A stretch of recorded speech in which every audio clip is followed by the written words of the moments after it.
Binge the full week of The Ray Taylor Show ad-free over at inspireddisorder.com/plus. This is The Ray Taylor Show. The Glass Onion, new movie by Rian Johnson, just hit Netflix, and this is his follow-up film to Knives Out. This is part of the Knives Out universe of movies, the Benoit Blanc universe of whodunits. Knives Out being a movie that I absolutely loved, one of my favorite movies of the year that year, one of my favorite movies that came out on Thanksgiving weekend, movies that have frequented my other show, Top 5, on many occasions. One of my favorite, it might be one of, if not my favorite, Rian Johnson film, too.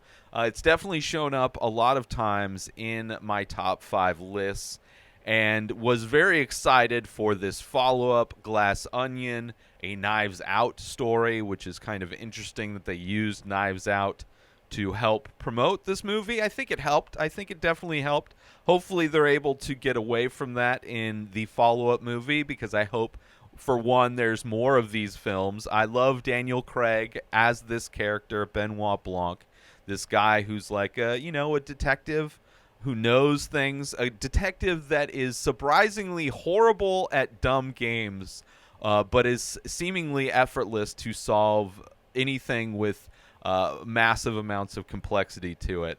And this movie, I think, in many ways has a great mystery, just like Knives Out does. Definitely a lot more comedy in this movie. Definitely a lot more just a fun cast of characters, a lot of fun cameos from people.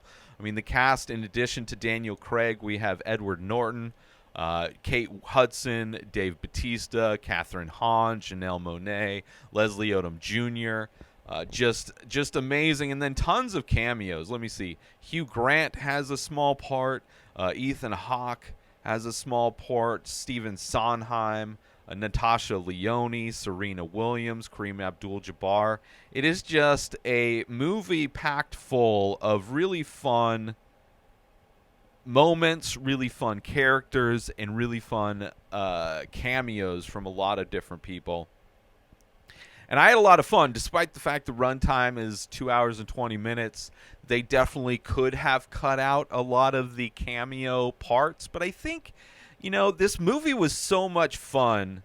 I really didn't have a problem with the runtime at all. I was just having so much fun, just constantly.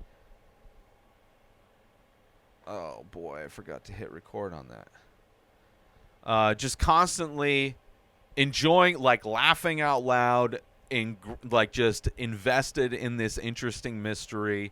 And it was just so much fun, which I would say the first Knives Out has a lot of that same kind of fun. There are definitely a lot of fun moments in Knives Out. I think this one just takes everything to the next level. And it also comments on a lot of things that we are seeing and dealing with over the past couple years. One of which being COVID being a noticeable aspect of this movie. You have characters wearing masks. You have, different things going on. It definitely takes place in a time when COVID was at its peak. That first year of COVID where mostly everybody was, acting like it was a legitimate threat. But then you also have characters like Birdie J, played by Kate Hudson, who's a model, she calls herself somebody who's a truth sayer, but also the type of person who would wear a fake mask, who threw parties during the pandemic, somebody that's clearly, there's a lot of those types of people in this movie. Even Dave Bautista almost plays like a Joe Rogan kind of a character, right? Where he's like this meathead, but he's got this gigantic following on social media, and he's like a men's right activist kind of a guy. Definitely not exactly modeled after Joe Rogan, but definitely that kind of meathead type that's, all of these people act like they're rule breakers. They even refer to themselves as the disruptors, which is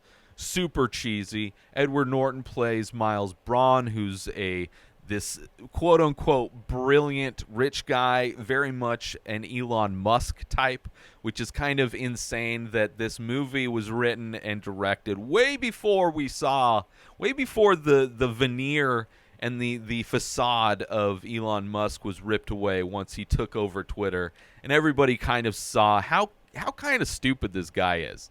Like, he's not really a genius. His academic accreditations, that's not even a real word, but something Miles Braun would say. Miles Braun full of fake words that he makes up to sound smart to stupid people.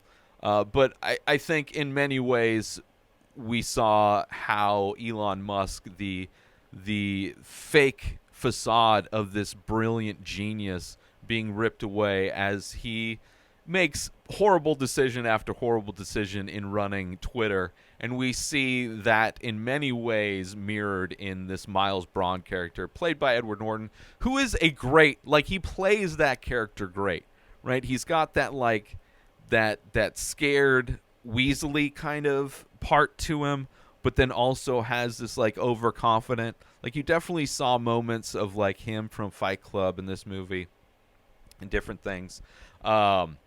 So great. We have Kathryn Hahn playing a politician who is a disruptor. You have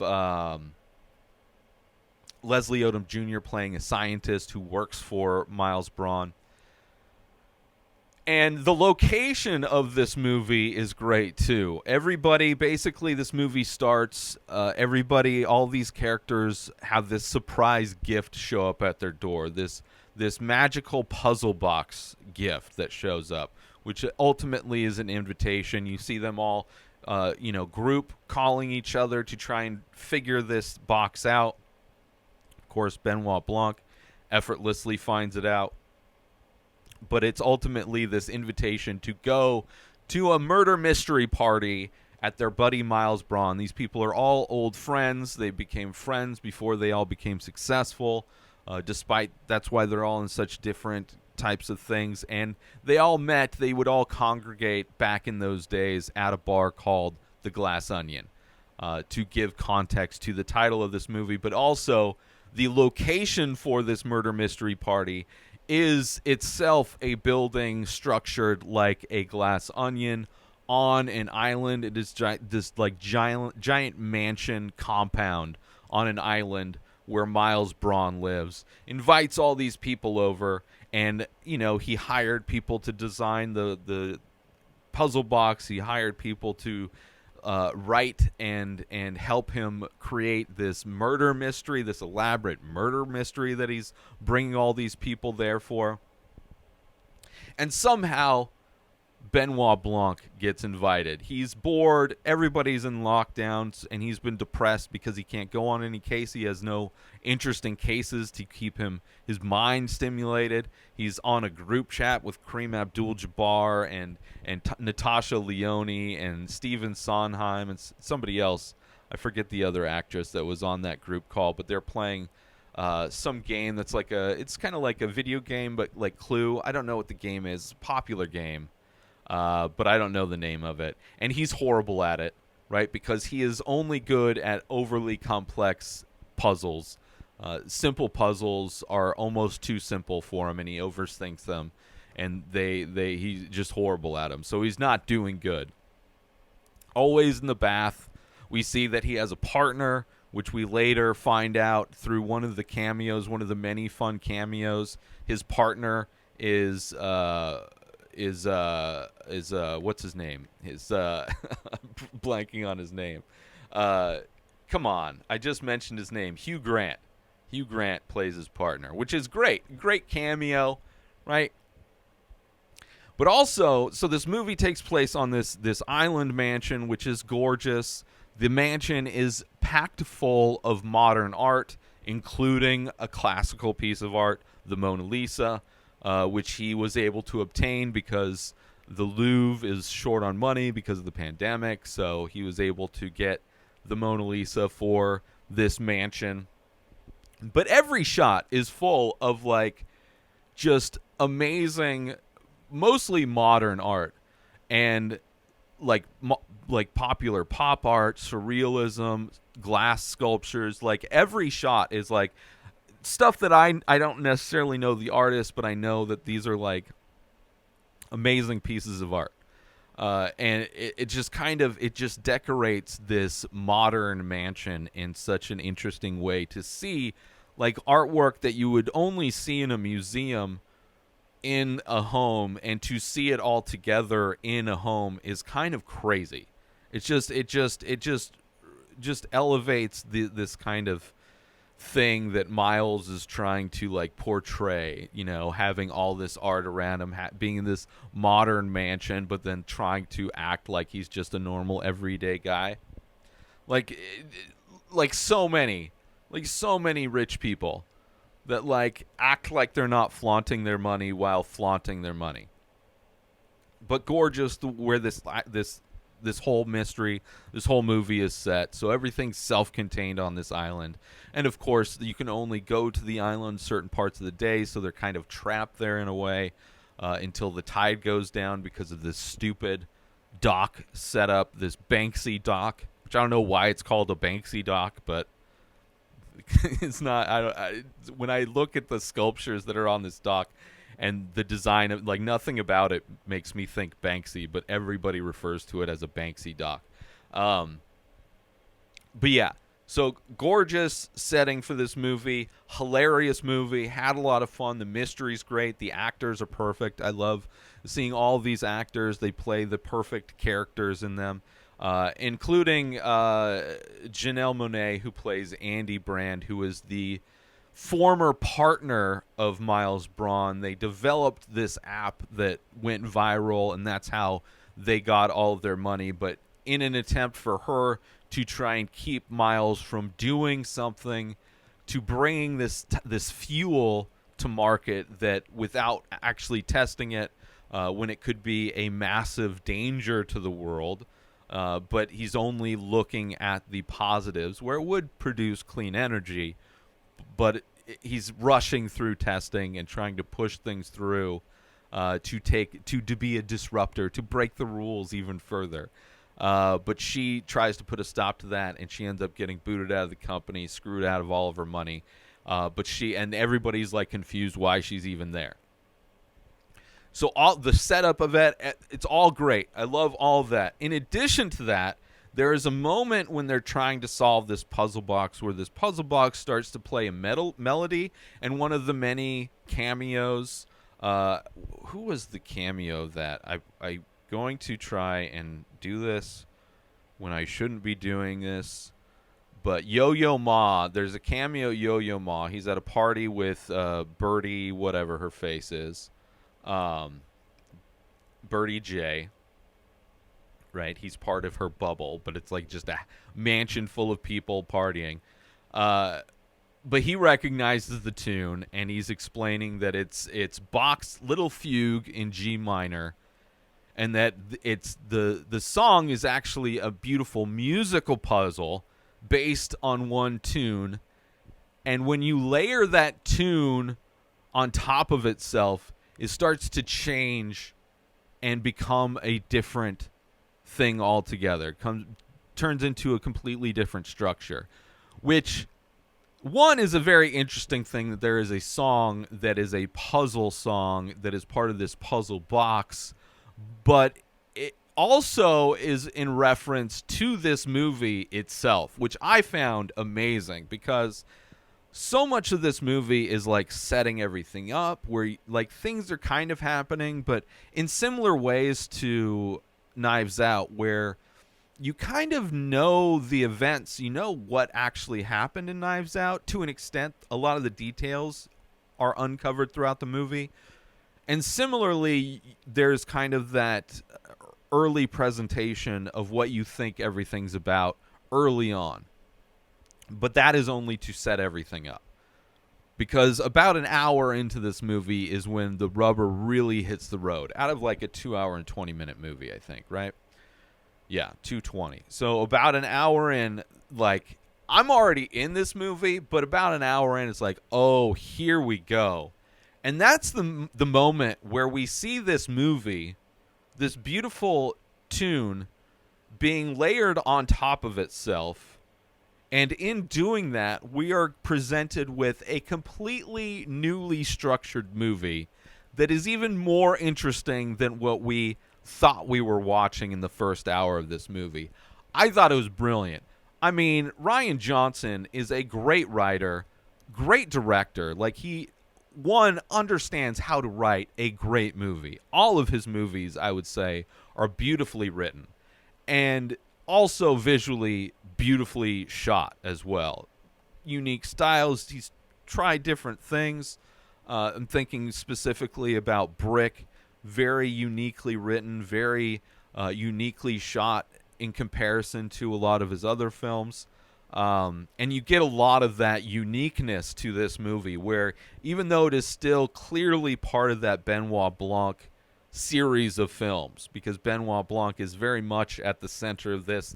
He's trying to figure this thing out where everything takes a turn, right? An hour in, everything takes a really big turn, and everything we thought we knew is kind of, because it's layered on top of itself. And we even go back, right? Because it's layered on top of itself, we, after an event, we actually go back to see another perspective. We're given more information of what led these characters there, and uncovers the reality of certain characters, and the addition of characters we didn't know even existed.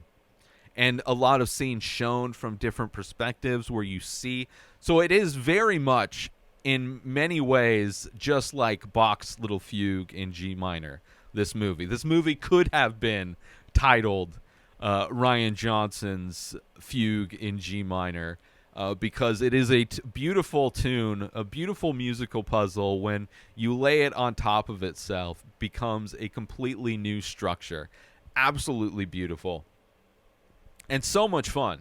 Let's take a little break from the show to promote the benefits of Inspired Disorder Plus. So you go inspireddisorder.com/plus. Sign up, $5 a month. You get to binge the full week of The Ray Taylor Show ad-free. You get to watch all of the live painting videos I do. You get a special members-only discount and deals for all of the artwork and merch that I sell. You also get the complete podcast back catalog of every podcast I've ever produced. Hundreds of episodes, countless different podcasts. You also get access to my personal blog. A new blog comes out every week. In addition to that, you get my creative writing that I'm releasing. You also get access to Asking Me Anything. 14 years of experience podcasting. I've been creating art my entire life. I've been using Photoshop since middle school. And you can contact me to ask me questions about that or anything else. So those are the benefits for signing up for Inspired Disorder Plus. And now let's get back to the show!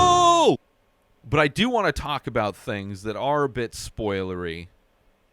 So I will talk about those things, but I do want to give the warning that I am going to be spoiling things about this movie, but I do want to talk about them because it is amazing.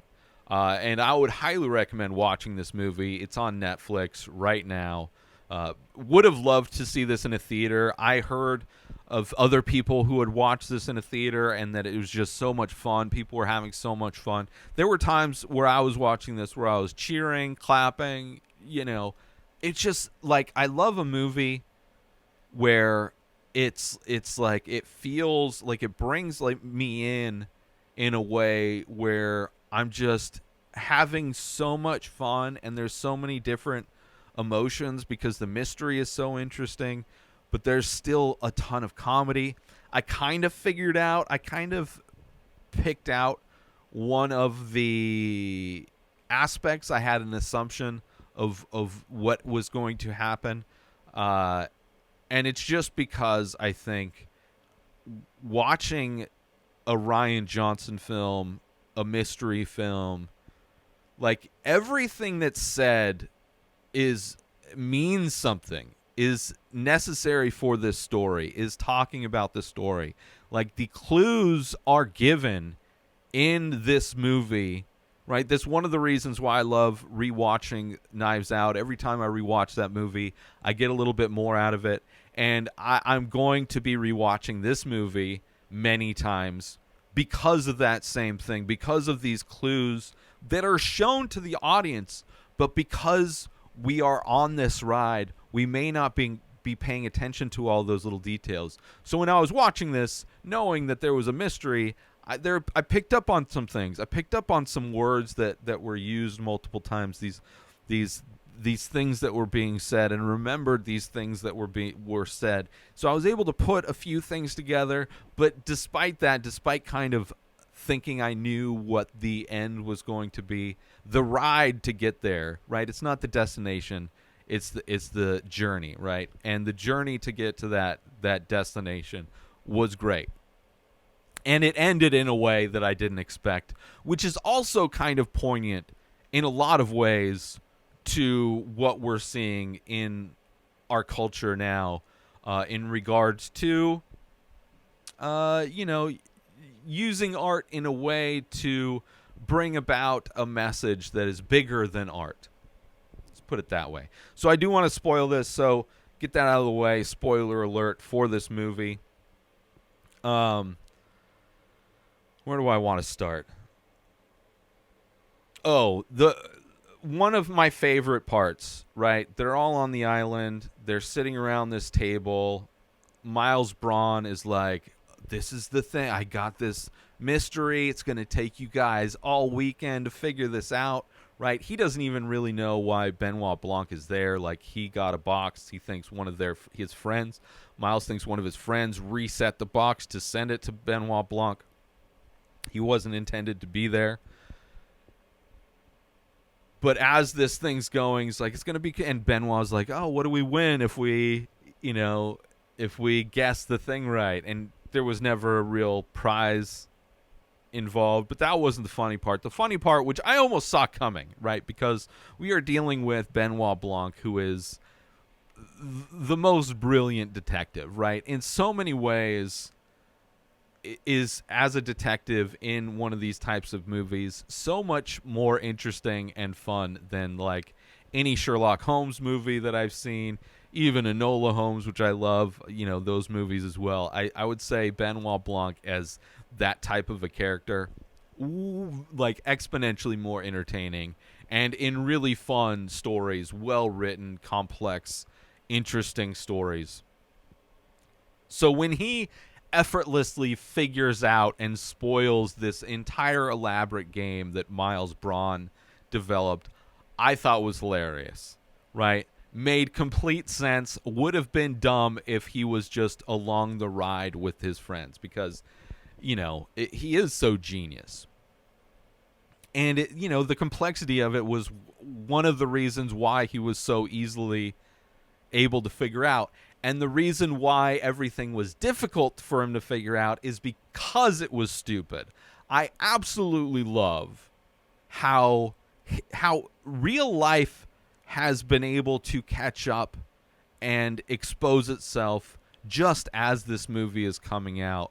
When we are seeing somebody who has been regarded as this brilliant rich man in Elon Musk be in so many ways featured in this movie in Edward Norton's character Miles Braun, who is this guy that everybody says, like, if you're listening to the characters speak about him, he's brilliant, but his friends are stupid.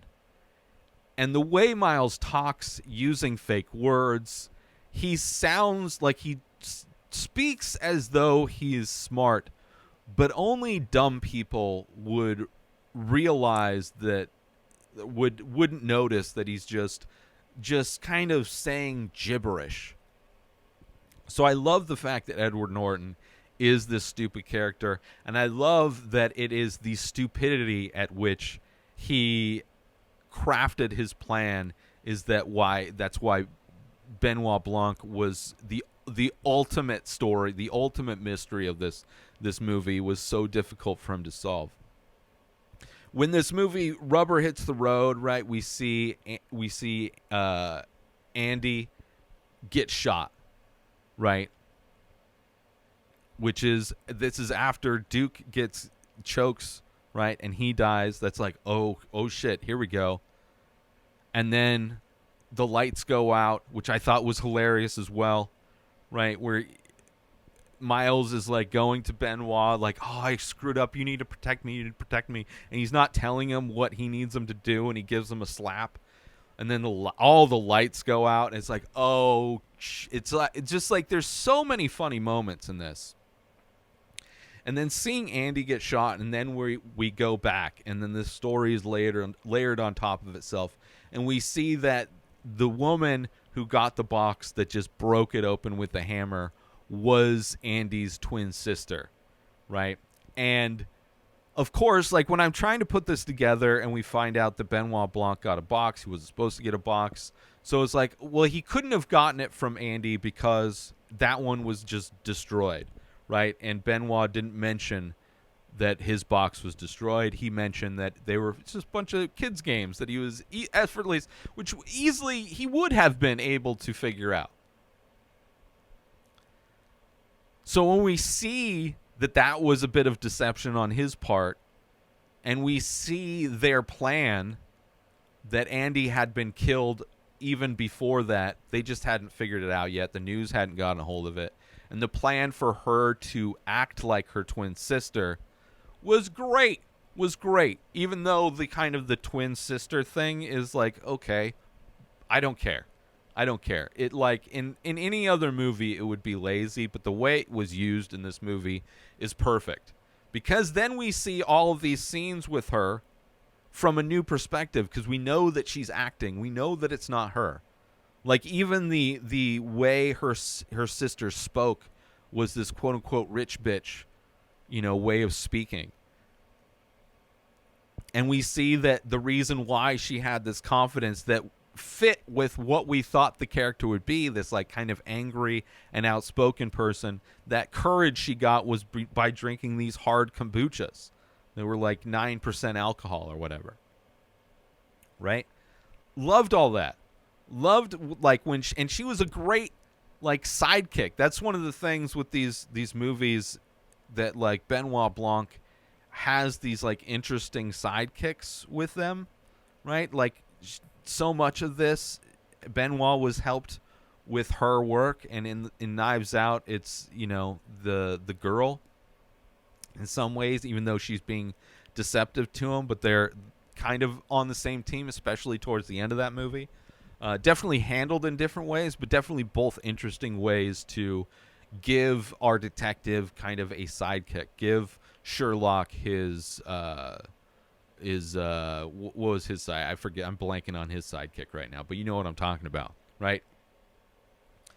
Or Watson. Got it.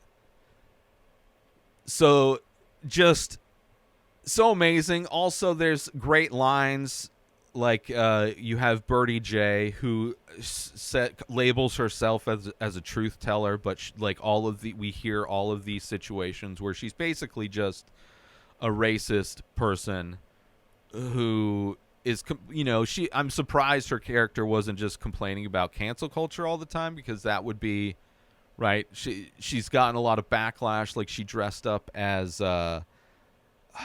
like Beyonce or something like that for Halloween, which obviously implies that she did blackface. She referred to herself as like Harriet Tubman at one point. She's does all of those things that an outspoken racist would do, celebrity racist would do, that would get backlash for those things, and then those would be the people who would be crying about cancel culture. Like, why can't I just be a truth teller? And Benoit has this great line that is dangerous for her to confuse speaking without thought and speaking the truth, because that is what she's doing. She is speaking without thought. She's not understanding the ramifications or consequences for what she's saying, or what the actual meaning, how it's going to be taken. Like, she's at no point concerned with how the thing she says is going to be perceived. She just thinks that if she just runs her mouth, it's truth, right? She's not concerned, and then crying about how it was perfect. It was a great line. which so many like little great lines in this, which is so good. And the fact that they're all like kind of new money, the fact that all these people are basically parasites to Miles Braun, right? He got rich, so he kind of funded all of these people, right? It's insane. It's very similar to Knives Out, how like that family all labeled themselves as a self-made business owner. Meanwhile, all of their money came from the dad, right? And in this one, you know, all of these people act like they are, you know, self-made politicians, scientists, online influencer, like YouTube star kind of a guy, fashionista. But in essence, like all of those people were in those positions because Miles Braun got rich and helped make them who they are. And in return, they help protect Miles, right? They're all on a team, right? Aside from this one, Andy, who got kicked out, who was killed, and that's why your sister's there to help Benoit Blanc figure out. She's the one that went to him to ask for his help to find out who killed her sister. His idea, you need to pretend you're there. It'll help with me being there. And when they're on the island, them working together and trying to understand, putting all the pieces together. And it's great. It is so great. It's you know, because when it does turn back on itself, layer on top of itself, and you see it from the new perspective, and you see that and like when it goes all the way up until her being shot, which is sad because we're seeing this thing. Benoit's like, I can't protect you. I'm just a detective. I'm not a bodyguard. Like, it's going to be dangerous. They already tried to kill you. Like, they already killed your sister. If they see you there thinking that she's alive, they might try and kill you again. Like, your life will be at risk. And when she gets shot, the thing that, you know, brought us back to introducing us to her not being who we thought she was, and then we see her alive, is like, yes! The fact that her sister's little notebook, her notes for future biographers, saved her life. Brilliant. And then, of course, their quick, you know, action to fake her death again. Like, okay, now they think you're dead again. So now we need to use that. You go do your thing. You got to find this envelope. We need this proof. Amazing. Amazing. I want to take a quick break from the show to let you all know that there is official merch for the Ray Taylor Show. Head on over to inspireddisorder.com. You can get t-shirts, different artwork available, different designs, all on high quality materials in all the sizes. There's also iPhone cases made of biodegradable material. That's right. This is not bad for the environment. This is good for the environment. So all of those designs that are available on t-shirts are also available on phone cases. Designed by me, sold by me. Head on over to inspireddisorder.com to support the Ray Taylor Show and promote it out in the world, so all of the people in your life can see that you are a fan of the Ray Taylor Show. Now, let's get back to that very show right now. And the end. I've heard people who don't like the end of this film because this movie destroys the Mona Lisa. Right? And their criticism is very interesting because the only piece of artwork they care about that was destroyed is the Mona Lisa. And I've said this before in reference to the protesters that are protesting climate change by throwing, you know, food on paintings that are protected by glass, like paintings that are not being destroyed in any way, but people act like they are, right? That people are in a huge huff about paintings that they just want to be angry, right? They want to be angry at protesters, so they pretend to care about art. And it's interesting that in this movie, at least the only time I've heard people complain about that same type of thing is that the Mona Lisa gets burned. But at no point do they realize that that mansion is full of artwork, right? The Mona Lisa being the oldest one, but they're not like, all of it isn't like magical, right? It's not magical art. The Mona Lisa is only a priceless thing because people say it is. It doesn't actually have value to life, right? It's not the only piece of art that can express somebody's technique. And most people, if shown an original Mona Lisa and a replica Mona Lisa, would never be able to tell the difference, right?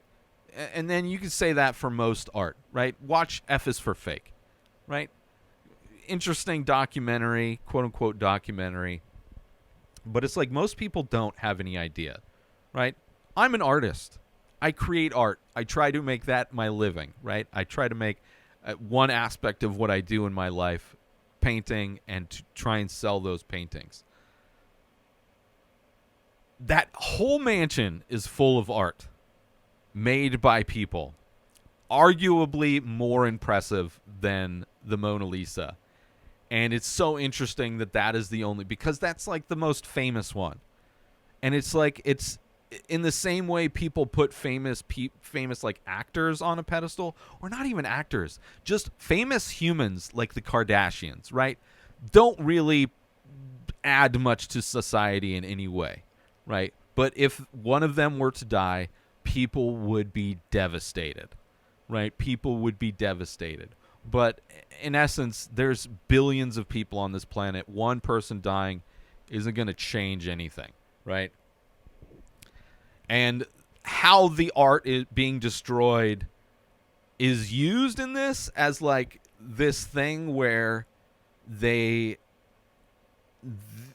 one thing that would have helped her prove Miles did the crime got destroyed. The piece of evidence. So it's like, what is the one thing you can do to get back at this guy for killing your twin sister? Right? Giving her the alcohol, here's some courage, right? And then giving her that little chunk of the fuel or whatever that we all that know is highly dangerous, right? And that he doesn't care, right? He acts like he's saving the world, but in essence, he's going to turn every home into a bomb, right? Going to destroy the world, right? So in a lot of ways, this is her protest against one of the worst disasters that could happen to humankind, right? This unproven fuel being put into all the homes, being thrown in space shuttles, right? And gives Miles, literally is the only person who will accurately give Miles what he's always talked about. One of the things in this movie that was mentioned many times, right? Because this is everything that's said means something. And every time Miles says that he wanted to be mentioned in the same sentence as the Mona Lisa means something. And that statement that is absolutely ridiculous finally is going to mean something in the biggest way, right? Where he will be the one responsible for the Mona Lisa no longer being around, right? That impact of him, not only the Mona Lisa, all of these pieces of art, right? A mansion full of some of the most insane art that you will never see, right? The most unique art, far more interesting than the Mona Lisa. But that famous painting, he will finally be mentioned in the same sentence because of what she does. And I love it, how like it starts off just small with her breaking those statues, which is like the glass statues, which is, you know, I was expecting something to break. The fact that there's just a room full of these pedestals with glass sculptures on it, I was like, this is going to happen. There is not going to be a broken piece of art somewhere. So when she starts doing it and then kind of encouraging other people to do it, right? Finally having them turn on Miles in a way where they're starting to break the art, get their frustrations out for basically being his, like, under his control for so long. And then to see the fire start, and then to see her throwing things in the fire, and then everybody's like, oh, maybe we've gone too far. And it's like, it's just the beginning. It's only starting, right? Because she needs that fire. She needs that fire because she knows with that little piece of unstable fuel is going to do in that fire, right? And she knows what the ultimate, like, it's not just about breaking these statues. It's burning the whole thing down. Like, I'm going to destroy your life. You literally took the life of my sister. You tried to end my life. I am going to take away everything you hold valuable. All of these things that fuel your ego, all of these like priceless pieces of art, this ridiculous glass house, this dream that you have of always wanting to be mentioned in the same sentence as Mona Lisa. I'm going to give you all of that, right, in the way you don't expect it. It is like the Twilight Zone answering of a prayer, right? The beware what you wish for. He's wanted to be mentioned in the same sentence as the Mona Lisa his entire life, and now he's getting it, but in the worst way possible. Beautiful. Loved it. I absolutely loved the ending of it. Like, I don't care, right? Like, priceless pieces of art, sure. Things get destroyed all the time. My whole argument with this climate change thing is like, art is going to be meaningless if humans are extinct. If humans are living in a post-apocalyptic world, who cares about art, right? And I'm an artist. This is one of my lifelong passions, is to create art. But I know how meaningless what I do is right now, as corporate greed, if I got sick, like, I'd just be in massive amounts of debt, you know. Just like the quality of life that exists right now, and just how ridiculous I feel making art as it is ridiculous. So for these quote unquote famous pieces of art, which I think are in many ways overrated, I am way more impressed with the majority of art in that mansion that was not the Mona Lisa, right? I'm tired. Like, people hold the Mona Lisa up on this pedestal for some reason, and they don't even know why. It is the same thing with the Kardashians, except for Mona Lisa. Probably there are more reasonings why that is on a pedestal, but it's still ridiculous. It's not magical. It's just an old painting that a bunch of rich people, the only reason art is valued where it is because a bunch of rich people say it is. That's it. It is a way for them to launder their money, to store their money in a thing. You know, it's not because somebody's technique is superior. It's not because the imagery that exists, you know, even though they talk about the Mona Lisa in a way that, you know, tries to add value to it, but that's just what people would say who want to convince themselves that it's a magical piece of art. So I absolutely loved how everything turned around, and he got what he wanted. Miles got what he wanted in the end. Not in the way he wanted it, but he will forever be mentioned in the same sentence as the Mona Lisa. Oh, it's like, you know, that millionaire guy that's supposedly smart? Oh, yeah, he's the one responsible for destroying the Mona Lisa.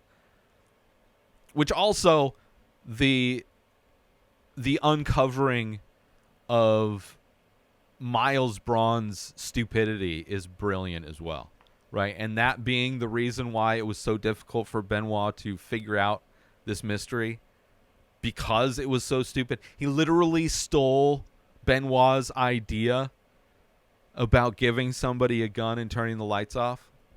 His metaphor. I loved it. I absolutely loved it. Such a fun movie. It's beautifully written, beautifully shot. I love every aspect of it. I love that layering that it does. I love that, you know, Rian Johnson tells you what he's going to do. It's so much fun. And great acting, great performances, super interesting characters.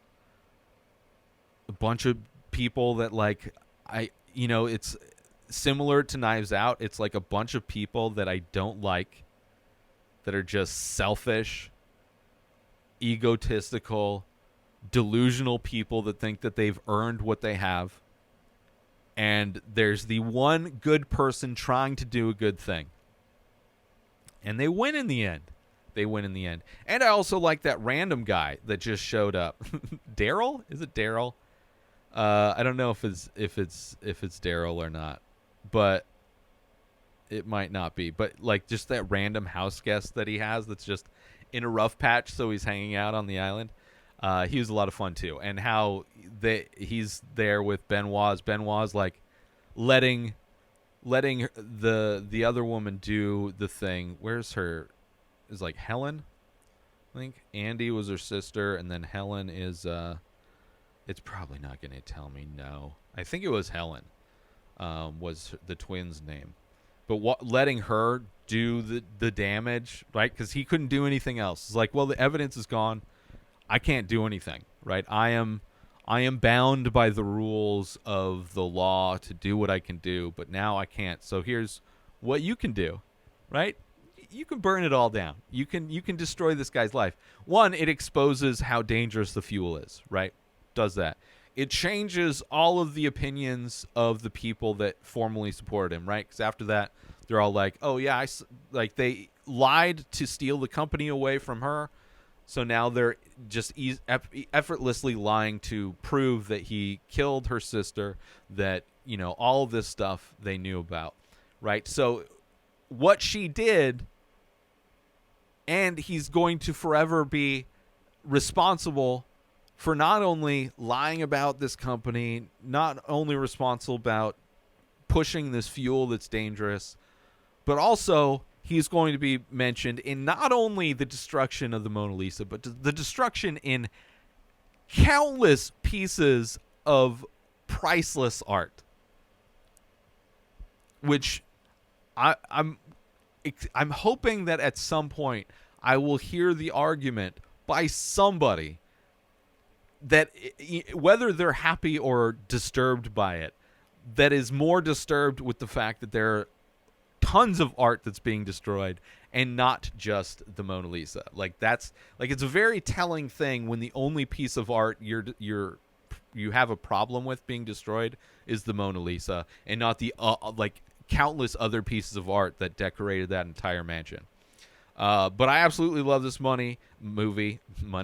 I absolutely love this movie. Definitely one of my favorite of the year. I will be doing my top 5 movies of 2022 coming up in the next few weeks. So see where this lands. I'm going to say it's going to be on the list. I don't know where it's going to be on the list, but this movie is going to be on the list of my favorite movies that came out this year or this past year. But I highly recommend it. If you have Netflix, watch The Glass Onion and watch Knives Out. Both amazing movies. I hope Rian Johnson keeps doing these.